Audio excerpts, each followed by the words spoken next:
Hello there. Just yesterday I played this game, so a new Lichess4545 league started. This is season 26, round 1. I played as black, and as you can also see, I lost this first game. So before I start analyzing the game, I will tell you what is the what are the lessons I got from the game. So and then I will demonstrate this in the concrete game. The lesson I got from this loss and from this game is that it doesn't matter how well you know your openings, how well you play your middle game plans, how well are you familiar with the middle game, and how precise strategical moves you make. If you don't calculate till the end of the variation, it doesn't worth much. You will eventually lose the game, like I did in this game. So you will see in this game I made 2 mistakes, and both of these mistakes are due to the what Dan Heisman calls hand waving. So hand waving is when you don't actually calculate variations, but you just have some vague idea about okay, if he plays this, I will play this, and I'll be okay. So this is what I did twice in this game, and this is why I lost the game. And well, hopefully I learned that calculation is something you cannot ever neglect. That doesn't matter how well you know some other aspects of the game. So let me show you the game. Of course, I will make it instructive, so I will comment also some other stuff in the process. Okay, so my opponent played d4. I responded d5. He played c4, so Queen's Gambit. I played e6. Queen's Gambit decline. This is what I usually play. He developed knight c3, so normal developing move. Knight f6. Again, a normal developing move. And he went for c takes d5. This is the exchange variation. It's okay. Solid variation. Usually leads to Carlsbad pawn structure, which I will show you just in a few moves. So I took e takes d5. Okay, Coco. Shh.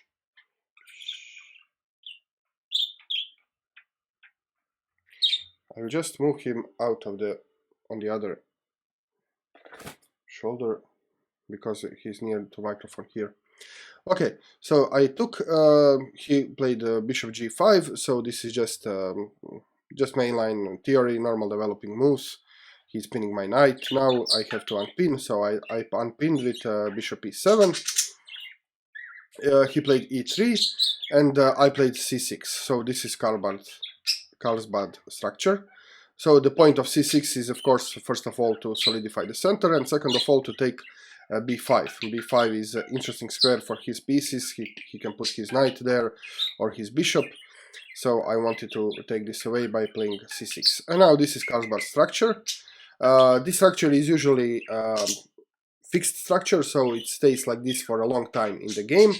And so this is this kind of structure which once it is formed, it stays fixed, and then you have to maneuver and remaneuver your pieces to fit into this structure.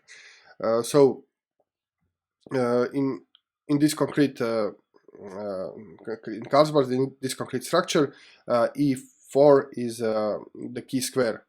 Well, actually for both players, and usually the black has the ambition to put the knight on e4 and to control e4 in the future. Also, black can, white could wish to come to e5, and thus preventing my heavy pieces of controlling e4. So these are some basic plans. Okay, white played bishop d3, normal development. I castled, so again, just normal stuff. Queen c2, usual move, and you can see that this move comes with a threat. The threat is if he takes, now he's targeting h7 pawn, which is protected only by the knight, and if he takes knight, say I take back, then he can take the pawn. There are several ways you can answer this threat. One is to play knight to d7, now protecting the knight, and for example, if he takes, now you can take with the knight, and you are still defending h7. So this is one way to defend against this threat, and another more common way is just to play h6, which I did in the game. And now I don't have to worry about h7 being captured because the pawn isn't there, and also this comes with the tempo. So he moves away his bishop. Okay, and now there is a point in this position. So you can see that my two pieces are still underdeveloped. And opening principles says that you should not play with the same piece twice. So usually following the opening principles, I should play now with the bishop or with the knight, and then develop bishop and knight. But in this concrete structure, like I said, it's very important for me to grab e4 before he manages to put his knight to e5. So at this point I'm violating opening principles, but with a good reason. So first I'm playing rook e8. So rook e8 is indirectly controlling e5, as you will see just in a couple of moves. And now we place knight f3. And now I have to act quickly. If I want to go to e4, I have to do it now, because otherwise he will go to e5, and then he will block my my rook from defending e4. So I played knight e4 now. And this is what you want to do in Carlsbad. And you can see that this comes with a threat. Now this bishop is attacked twice. So if he takes, for example, if he takes my my knight here, I'll just take his bishop, and I'm okay in this position. There is a threat of fork, so I don't know, he can try to exchange this, and I'm okay here. He has to retreat. I have my pieces active very soon, and this is usually okay. The same thing if he takes with the bishop. Again, I can just take the bishop. He takes, I take, and I'm still good here. So it's his turn to move. He has to move away this bishop, and I will be good. Or I can even take this if I want. Again, I have tempo. Maybe play f5 next, and again I have a good position. Okay, so these are some variations, and he can also do what he did in the game. So he can just take the bishop, but in that case I take with the queen, and now you can see that my knight is protected. So although if you remember, I didn't play, I had similar position in Lone Wolf game. It was a few games ago. I have analyzed this on the channel. I didn't see this opportunity because I was just counting. I was thinking, okay, if I put my knight here, he has 1, 2, 3 attackers, and I have only one defender. But this is wrong because, first of all, like I said, this piece is hanging, so he doesn't have time to capitalize on this piece. And also, if he takes, then I can take with the queen, and now I have enough defenders, 1, 2, 3 defenders against 3 attackers, and I'm fine. So this is the idea. So he castles, and now, okay, my knight is here. I have to think about development. One option is f5. This is something Pillsbury liked to play to solidify this knight here, and if this knight gets exchanged, then I have the pawn. But I didn't like this because then I would have some serious dark square, light square weaknesses. For example, he could tuck away the knight, and then this diagonal will be dangerous, I think. So I'm not sure about. I'm not comfortable playing f5 here, and also this f5 is blocking my bishop. So I don't like this. So I played the knight to d7. This does block the bishop, but if you can see at this point, this bishop doesn't have some good squares. Maybe bishop g4 would be better here. I believe even. I don't know. The engine is turned off. I looked before. I think engine even suggests bishop to g4 here. So putting the bishop out before blocking it with the knight. So maybe this is the better move.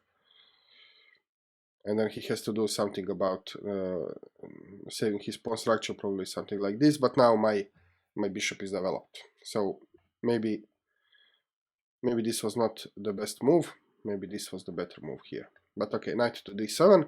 The idea is that I can bring knight to f6, overprotecting this knight, and then my bishop will be free. He played rook to f to e1, and now you can see that his rook is aligned with my queen, and this is usually not something you want to have in the position. So when you got your queen lined up with your opponent's rook, you are looking, you start looking at ways how to move your queen away. And you can see that now I cannot move my queen away because I have 3 defenders against 3 attackers, so I need my queen here to protect the knight. So I have to be really careful here. And you can also see that I'm very good with time. So I started with 45 minutes and now I have 44. Okay, I have increment 45 seconds. So basically I was just playing on increment because I know this position, I know the structure, I know the moves and the planes I'm supposed to make, so I didn't waste much time thinking, and I think this is okay for this phase of the game. And now I played b6. So this is maybe a move to think about. So the idea was to I think it was to expand here, maybe in the future to make this c5 break, and also to develop this bishop here on b7. If you check this with the engine, I think he prefers knight to f6 here, which is a more logical move. So I was thinking about, I don't know why I didn't play knight f6. Now it looks like, when I look at it now from the post-mortem perspective, this is the most logical move. Just taking care of this knight, and your bishop is open. So I'm actually not sure why didn't I play this most logical move. Instead I play b6 with this idea and this idea. I think there was a reason. Oh, I know why. I know why. Because I was afraid that if I play f6... Okay. I was afraid if I play f6 that he can go here. And now my knight is not protected. Something like this should happen. And I have this annoying knight here. Okay. So this was the reason I just remembered. So I didn't want to play knight f3 because knight f6 because I was afraid of knight to e5. I didn't want to allow knight to e5. This is why I played b6. Okay, knight to d2 now. Now he decided that he doesn't want to have this knight here anymore. So he played knight to d2. Now he's attacking this 4 times. I cannot defend this anymore. I could by playing f5, but then he just has f3, so I don't achieve much by this pawn move. So he wants to get rid of this knight, obviously. And now I have to take something. I can take on c3 or on d2. And if you remember, I told you that this e4 square is usually the key square in the Carlsbad position. So I decided to take on d2, because then he has to capture back with the queen. And now this queen no longer controls e4. So I got one piece less, one of his pieces less to control e4. So this is why I did it. And now I played knight to f6. Now I'm not afraid anymore of him coming to e5, so I can play knight to f6. And he played what I expected to play, e4. Now he decided to open the position and to play this pawn break move. And this is a good decision because he's now exploiting the fact that his rook is aligned with the queen. So I cannot allow this file to be opened so easily. So I played d takes e4. It's a practically forced move. So he's now opening the position and he wants to go to the attack. And this is a good decision from my opponent because first he's controlling the terms in which he wants to open the game. So it's not that I'm in control, but he's in control. He decides how he wants to open the game because of this alignment. And now once he opens the game, he has some pieces he can bring. Sorry, he can bring his rook, his other rook, and so on. So he has some pieces attacking my my king. So he wants to have open position because his bishop and his rooks would prefer this for the attack. So I had to take, so d takes c4, and knight takes c4. So I was forced to take, d takes e4, and now he took with the knight, knight takes c4. And now you can see that it's very dangerous. I can almost lose my queen. So the threat is that he can take the knight with a check. If I take with the queen, he can just take the rook and so on. So this is very dangerous now, this line and this possibility of open attack. So I decided to close the line with bishop to e6. So I'm not in a very comfortable position, so probably this could have been played better, but on the other hand, it's not so, it's not something scary. I mean, I think the engine for sure evaluates this as equal. So I'm holding the position. Now this bishop is closing this open line, and you can see that he has now isolated pawn. So this is a potential weakness, and when your opponent has isolated queen's pawn, he usually wants to push it, so to get rid of this weakness. So the control of the square in front of the isolated pawn is crucial, and you can see that I have this controlled 3 times, this square, and he doesn't have this controlled, not even once. So I'm good. I'm playing against isolated queen pawn, and I'm in a good position to play against the pawn. So now he retreats the knight, knight to c3. I was thinking that he could do something, just something more active here. He could take.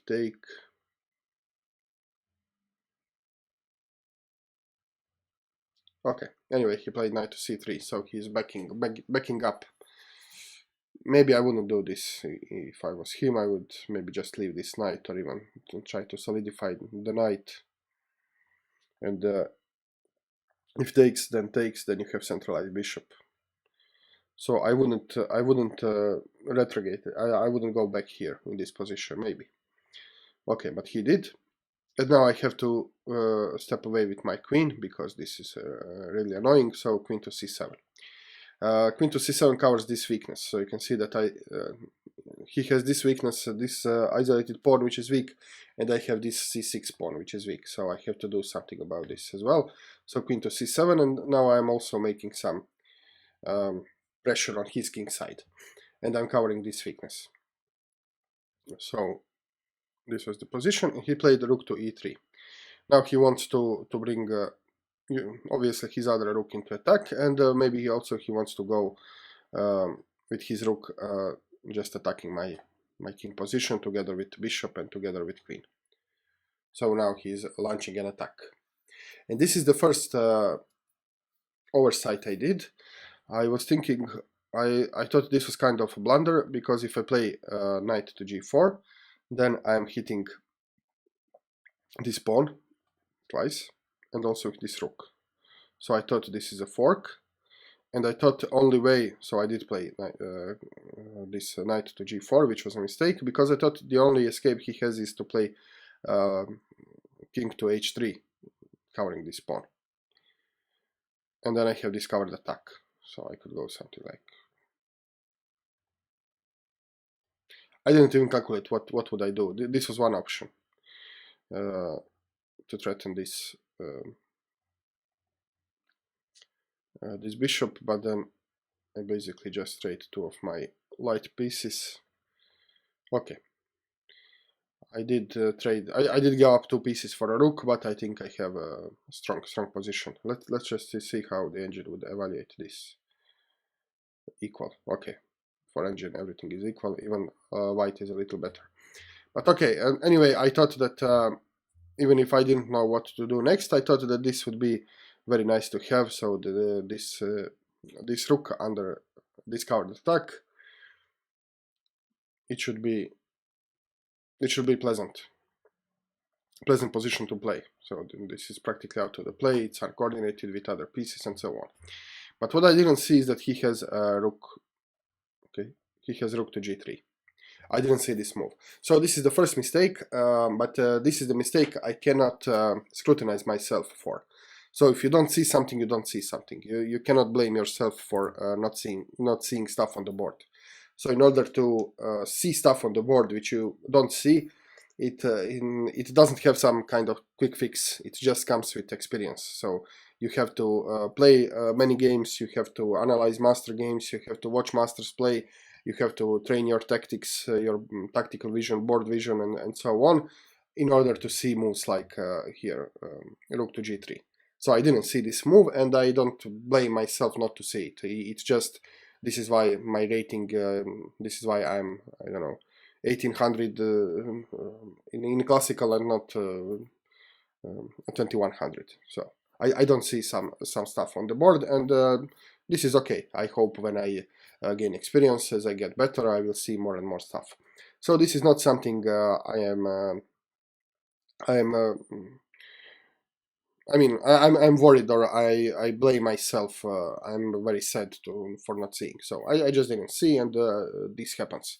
And you don't have to scrutinize yourself if you don't see something like this. But for the next but there are things which I blame myself, and I will show you them now. So I didn't see g3, rook g3. It's okay. But then I got panicked, and I start seeing threats which aren't there. So what was I afraid of here? Let's say I play some nothing move, just to play something. I was afraid that if he plays h3, I have to move my knight, and then this pawn is pinned, and he has this move. And this is as far as I calculated. So I saw this in my head and said, oh, this is terrible. I have to avoid it by all cost. So panic and not calculating far enough. Because if I had calculated, if I was calm, and if I try to assess the position objectively without panicking, and this is not a very hard thing to visualize, that I will see that, well, it doesn't matter. I'm pinned because I have this move. And now he's lost. If he takes, I take, and I'm rook up. If he moves away his queen, I can move away my queen. Okay, so here, doesn't matter. And I'm rook up. So this is the first, I told you at the beginning, I made two mistakes of not calculating far enough. So this is the first mistake. So I panicked here. I saw this threat, and I didn't calculate far enough and see that I have this resource. And I would see this probably if I spend some time. And you can see that I have, now you don't see, but okay, here I have plenty of time. So I should take my time and see that after this, he's in fact in trouble. But I didn't. I just see this, and this looked very scary, and I said, no, I had to do something to stop this. So this is the first mistake. I played king to h8, so to avoid this pin. The best move here would just be to play with knight back, and again he cannot do this because of this. Okay. So this was the first mistake. I played king to h8, he played h3, and now I moved back. So this whole adventure with the knight here was a mistake, and the mistake was because I didn't see rook to g3, and then after he played rook to g3, I panicked. So in fact the better move here was just to focus on this weakness and just to bring my only undeveloped piece in the game. So this develops the only undeveloped piece. It comes with a threat. So here I have a no-brainer move. So developing move with a threat. And it's positionally my whole strategy here is to exchange minor pieces, and then to put my heavy pieces on the d file, and to challenge this weak pawn. So instead of this no-brainer move, I thought that I had this tactical resource, and I played this, and this was a mistake. Okay. Now we are here. Rook to e1. Now he's bringing his his undeveloped piece in the attack, so everybody now joins the party of attacking my king.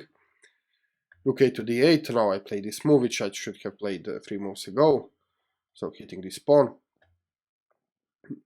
Bishop to b1, he's defending this pawn with the queen, and you can see that he's all the time pressuring my king. So this is much better than, for example, he could have moved here, I don't know, but then he will no longer participate in the attack. So this bishop is still participating in the attack, and you can see that his rook, I mean, here this move would be terrible because it would lock the rook. But once the rook is, once the rook is in the game, then bishop to b1 is a great move. So bishop to d6. Now I want to stay faithful to my strategy. Knight to e4. Okay, he wants to exchange knights because this knight is a defender. So this is actually very good. He's now launching a very solid attack. So this knight is a key defender to my position, and this knight doesn't do anything. So he wants to exchange this knight for this knight and remove my defender, and then he will have a stronger attack. So this is what he does. I don't have much choice here because he's hitting everything, so I have to exchange. And the logic was that since I'm playing against isolated queen's pawn, I welcome exchange of minor pieces. So you want to exchange minor pieces so that your heavy pieces could attack the weakness. And as you go towards the end game, the isolated pawn becomes weaker and weaker. It's more of liability in the white's position. So I also welcome the exchange. He brought his rook, so now he can bring both of his rooks into attack, and this starts to look very dangerous. I played rook e to d8, thinking that I can still try to cash in on this pawn. Also I could play c5, hitting the pawn because everything is aligned with his queen. And now he played rook to h4. And this is the second mistake I made because I panicked a little bit. So now he's threatening obvious, let's say, so not to move. He's threatening this, and this is checkmate. Okay. So I have to think how to stop. And the first move which came to my mind, and it was the correct move, but unfortunately I didn't play this, is bishop to c8, because now now I hold the position. Because by moving the bishop, first of all, I am still eyeing this g4 square, so he cannot double up. This rook is now defending this pawn, and also this queen is can come to block the check if need be. So everything is defended. If I move, for example, in some variations, if I move this pawn here, then this queen also defending is defending g7. So this was the correct defensive move. But instead I played f5, blocking the diagonal. I was afraid of something. I was afraid that he will go something like this. And now, what should I do now? Let's just turn on the engine. Okay, now I have a f5 blocking. And now even black is better. According to the engine, I'm minus 1.2. Okay. So I was afraid if I go bishop to c8 that he will threaten this. But then I have this f5. Instead, I played f5 immediately, and this was a losing blunder. And what is the problem with this blunder is that I made this hand waving mistake. So instead of calculating, I was thinking about this. I was thinking in my head, so I was thinking, okay, if he takes, I can take, he takes, it's not a problem because I have my queen blocking the check, and this pawn is blocking this bishop. So this was hand wave thinking. So I was thinking here, I was thinking, okay, if I play f5, he cannot sack this because I have my queen defending the check. And I didn't put an effort to visualize. And you can see I'm plenty of time, so I should have used more time in this game. Generally, my time management was not good. I was playing too fast. But you can see the problem. So the problem is that I hand waved this. I said, okay, if I played f5, he cannot do this sacrifice because I have queen blocking the check, and he's just rook down. So this was my thinking, and I didn't try to visualize it, try to see the position and go one move ahead. Because if I did go one move ahead in my head, then I would see that after this, he has this check. So when you are calculating lines, you need to calculate until the end of the forcing variation. So forcing variation ends when he has no checks, for example. Or if he's hunting your queen when he has no attacks on your queen or something like this. So this is not the end of forcing variation. I should have calculated this in my head and see that he has this. And now I'm just losing. This is checkmate. Okay. So this was the problem with playing f5. I didn't calculate this variation to the end. And this is why I lost the game. So f5, he sacrificed, and now only now I saw that I cannot take, because if I take, he will check. I have to block, and this will be mate in two.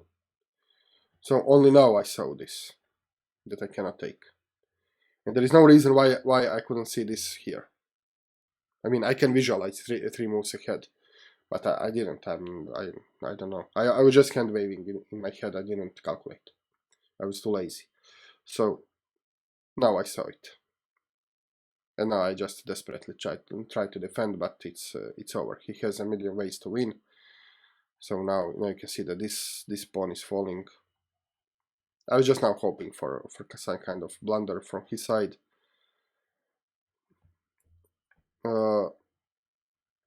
Yeah. So now with this move, queen f4 is a brilliant move. So he threatens first of all this pawn. Second of all, he pins my my queen, and he can, let's say, play nothing move. He can even take my bishop if he wants to grab material. I cannot take back because my queen falls. So everything crumbles now. He plays rook. I am trying something, but no avail. I take, and now, yeah, brilliantly he makes he goes for checkmate. So he can now win the material if he wants. He can do whatever he wants, but he now just goes for the checkmate. Okay, this is it.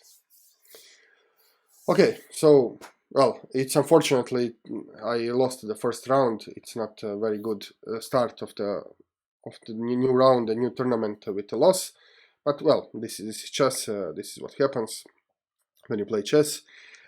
It's important for me to get the lessons from this game. So the lesson is always calculate until the end of the variation, and it doesn't matter if you have good openings. You can see here I played openings correctly.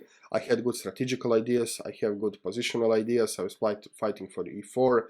I played Carlsbad structure in a way that Carlsbad should be played.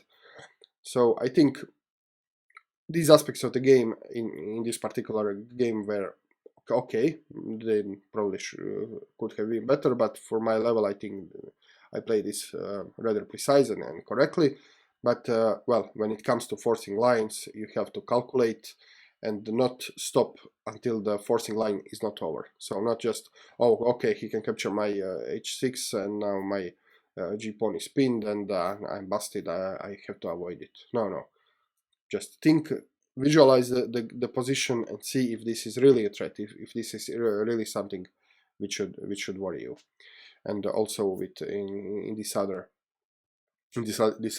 blunder, same thing. So you should calculate to the end of the forcing line. And well, coaches will tell you, and one move more if you can. So after the forcing line ends, calculate your next unforcing move. This would be ideal, but at least calculate until the end of the forcing line. Okay, thank you very much for watching. This was it for today. I'll try to analyze my other games as well. Sometimes I don't have time to do this, but I will try it nevertheless. So if you like the video, please click the like button, subscribe to my channel if you didn't, leave the comment below. Also, if you want to join my Patreon site, you'll find the link below. If you are looking for the coach, I'm still open for coaching. I will link my video in which I talk about coaching also below, so you can check it out. And well, see you very soon with more chess. Cheers.